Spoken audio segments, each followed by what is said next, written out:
Hey everybody, welcome to the Church of Tone. I am the tone priest, the pastor of P-basses, I guess. Up on the bench today we have a Gibson Les Paul shaped object. Isn't she pretty? We have a Bentley, lawsuit era Bentley Les Paul shaped object. We've seen this here before in the Tone Church. Got this off of Craigslist. Previous owner said when he got the guitar it was missing lots of pieces. It was missing one machine head, missing pickups and electronics, and he said he replaced the pickups and electronics with the absolute cheapest parts he could find on Amazon. So when I got it, I had to fix the nut because it was all whack. The setup was whack. But as you can imagine, it sounds like complete crap. Except through the JCM 900 I did. I plugged it into the JCM 900 and I was like, oh, okay. Alright, this thing has some potential. Alright, and I've been woodshedding, trying to bang out some full mix demos for you guys in progress. But I've been wanting to use this guitar, but the machine heads on it, except for the ones that the one he replaced, are so garbage. You have to like hurry up and get a track down real quick before they all unloosen, and they're just terrible, so they gotta go. But if you look on the back, you can see the screw pattern is from corner to corner. And I think that's more for like acoustic guitars have that kind of setup. I could be wrong. I'm not a luthier or a guitar tech, but usually for the Les Pauls, they're not corner to corner. They're side to side or something like that. So there was one set that did have the corner to corner, and it looks like actually the one that he replaced is the same as what I got. So anyway, we're going to replace those. Hopefully these fit and work. And we're going to replace we're going to try and replace the bridge pickup. I got this. I pulled out of my Ibanez, my Ibanez RG470. I'm going to replace those pickups with the Seymour Duncan Trumbuckers, parallel access pickups. Kick through with the leads, kind of like...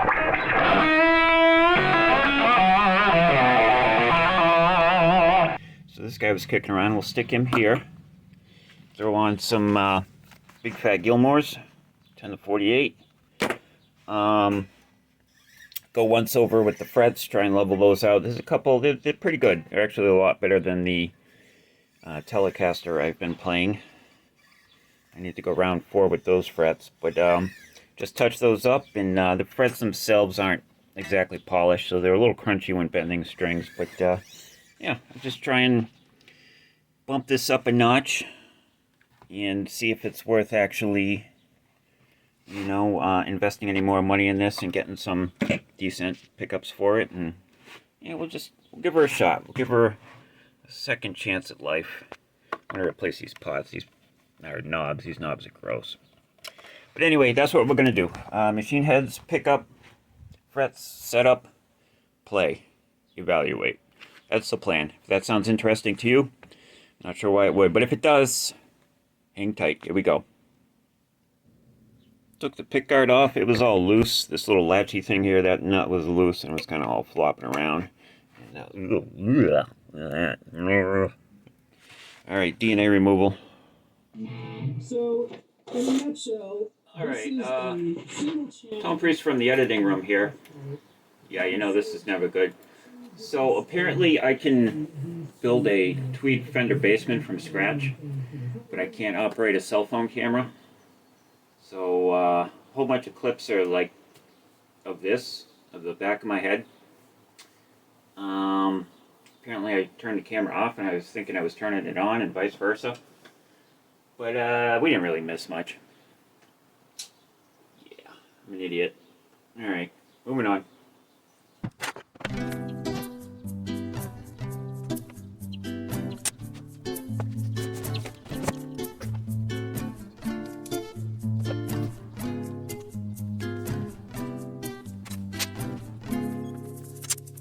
Tall and tan and young and lovely, the girl from Ipanema goes walking, and when she passes each one, she passes close.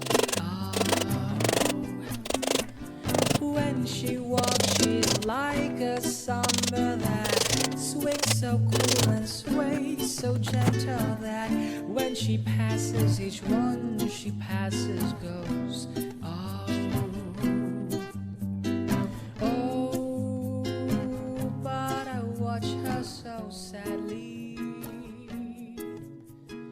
How can I tell her I love her? Alright, done working on the frets. So we use the crowning tool and the level tool to hopefully get all the frets level. And we went and we hit it with the fret sticks.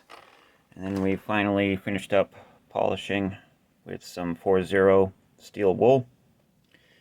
And God, I hate working on frets. Wouldn't be so bad if I was actually good at it, but it's not the case. Alright, need to clean all the gunk off of here. And we'll go on to the next step, whatever that may be.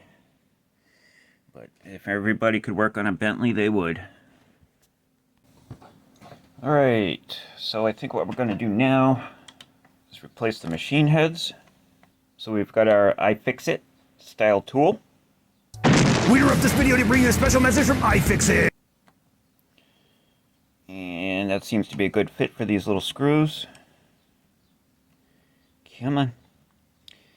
And I really wanted to get the green tooth style machine heads. But like we said before, that was not meant to be for this guitar. That's alright. We'll live. Looks aren't everything. Ooh, look at that, huh? A little bit of rust on the screws there. Alright. Yeah. Not much to see here. Taking stuff out. We got the bushing. Yeah, I'll report back in once we have something interesting to talk about.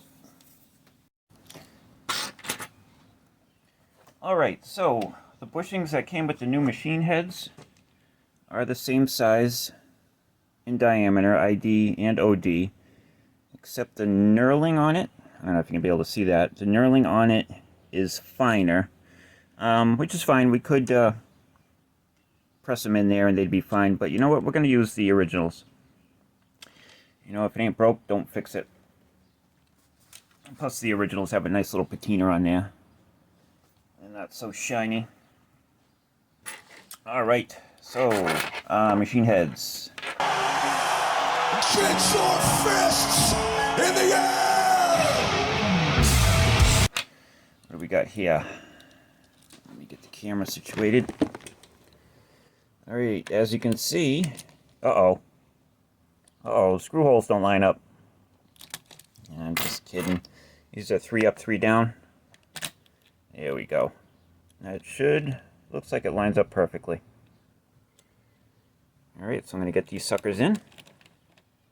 And that'll be pretty cool. Oh, somebody took a dig at here.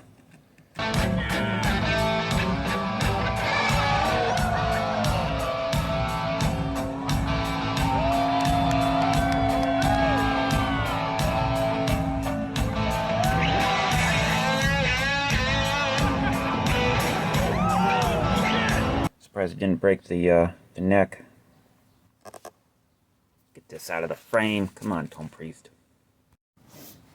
Alright, one more little observation. The screws that came with the new machine heads are not as thick, wide, and I think they have a finer thread on them. So we're going to use the original screws, just so we don't have loose parts here. But other than that, everything's great. Alright, I forgot to mention, I got these new machine heads from Amplified Parts / Antique Electronics, and they appear to be identical to the ones you get on Amazon, because the previous owner said he had to replace, you know, the one machine head, and he used Amazon parts. They seem to be pretty much identical. Oh, well, pretty damn close. Probably made in the same factory. I got them from Amplified Parts because I believe it was slightly less expensive. I know if you have Amazon Prime, you get free shipping, but usually, you know, the price is a buck or two higher to account for that, so you're not really getting free anything. But anyway, with that being said, I'll throw an affiliate link for these in my description, but just remember that caveat. They may or may not be the exact same thing, but they appear to be. Okay, so those went in without incident. That looks pretty cool, right? She looks good from behind. Yeah, that'll be all right. All right, what are we gonna do now? Let's work on her nuts. That's what he said, right, guys? Or her nut. Get that sucker in there. I think we can actually do that without a cut, actually. Maybe not, because I seem to have lost it. Alright, never mind. Cut. Found it. Alright, as previously mentioned, I sanded the bottom and the side surfaces that will be mating up to the guitar. I took a little file and cleaned off any glue residue that was in there. And you can use wood glue, like Titebond.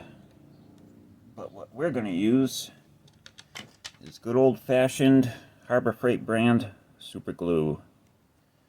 Gel formula. And every time I do this... Oh, shit. Of course, the cover is glued onto the tube. It's alright, it was only $1 for 3.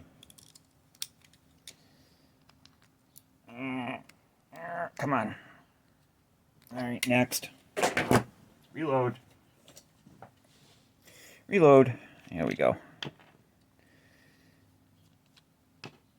I'm gonna pop the thing. Don't you dare. I'm not touching that with a 10-foot pole. Alright.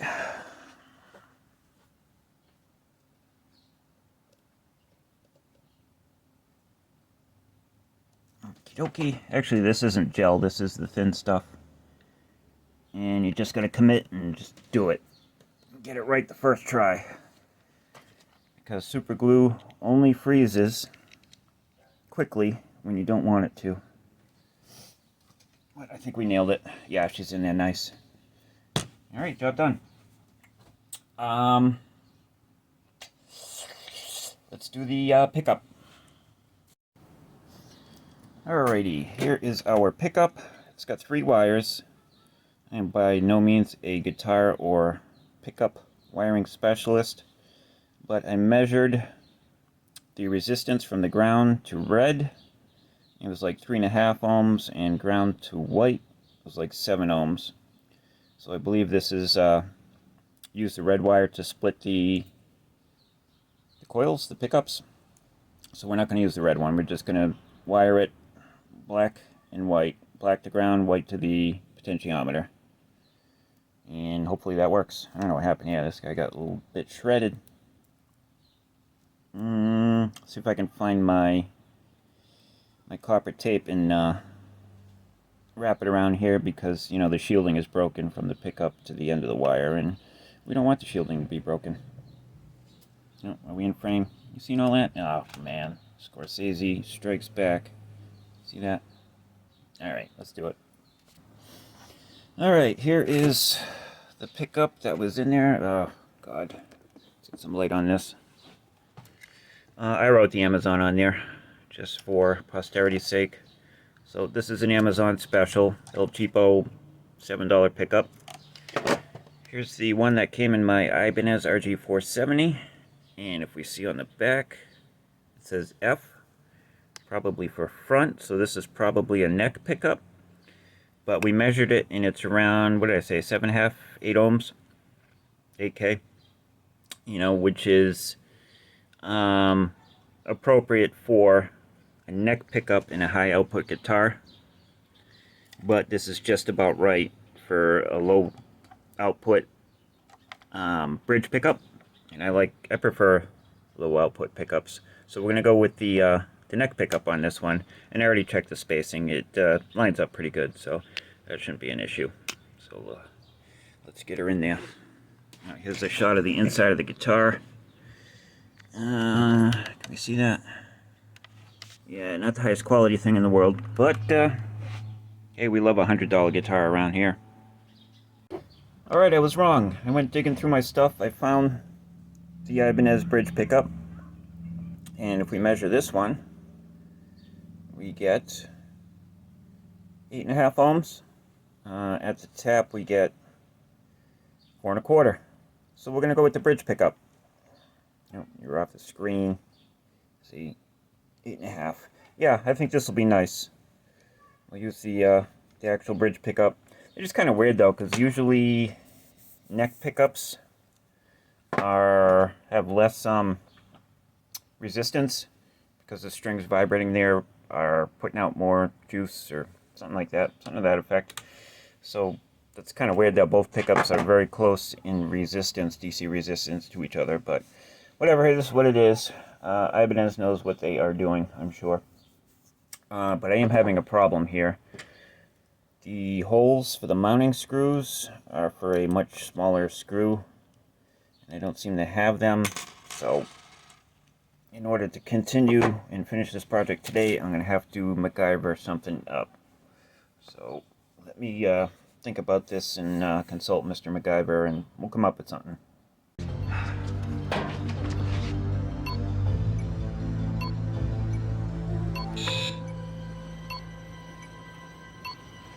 Dang.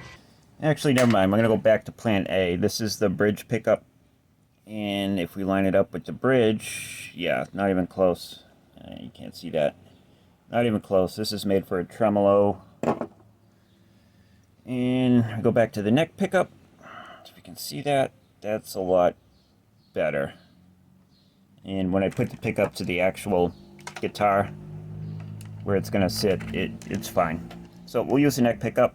And that's fine, because it's about almost virtually the same DC resistance as the bridge pickup.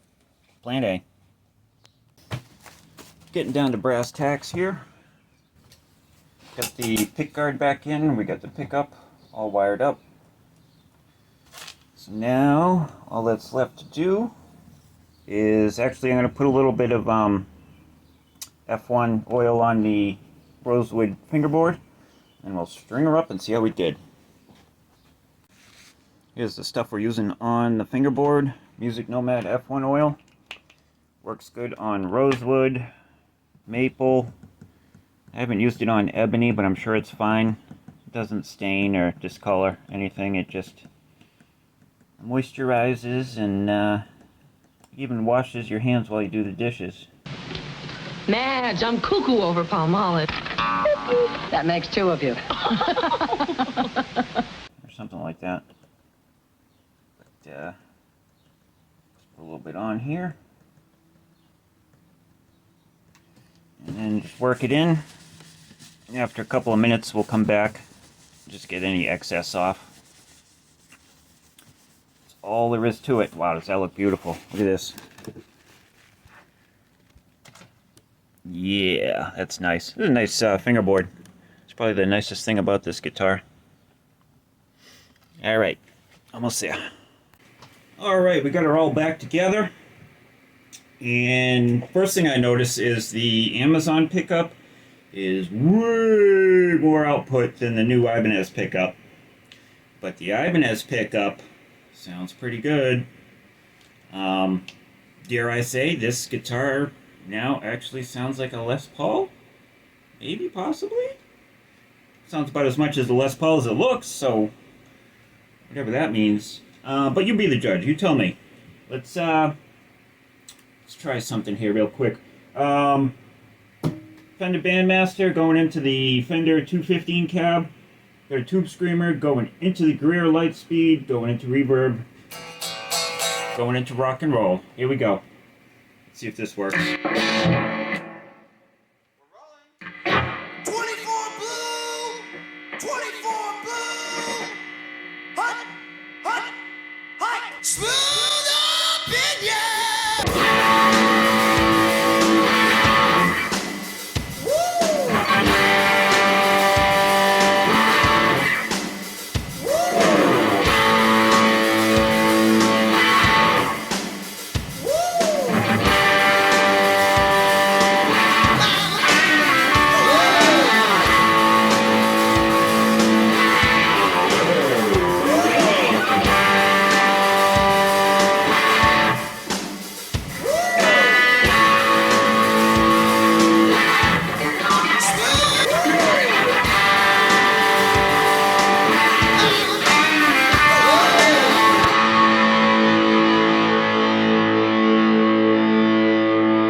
Yeah, sorry about that. I got a little carried away. There you go, Bentley. Bentley. Les Paul shaped object. I have it as pickup. Bunch of other crap. Sounds pretty good from where I'm sitting. Alright, thanks for coming. Hope you enjoyed it. We'll see you next time. Rock on.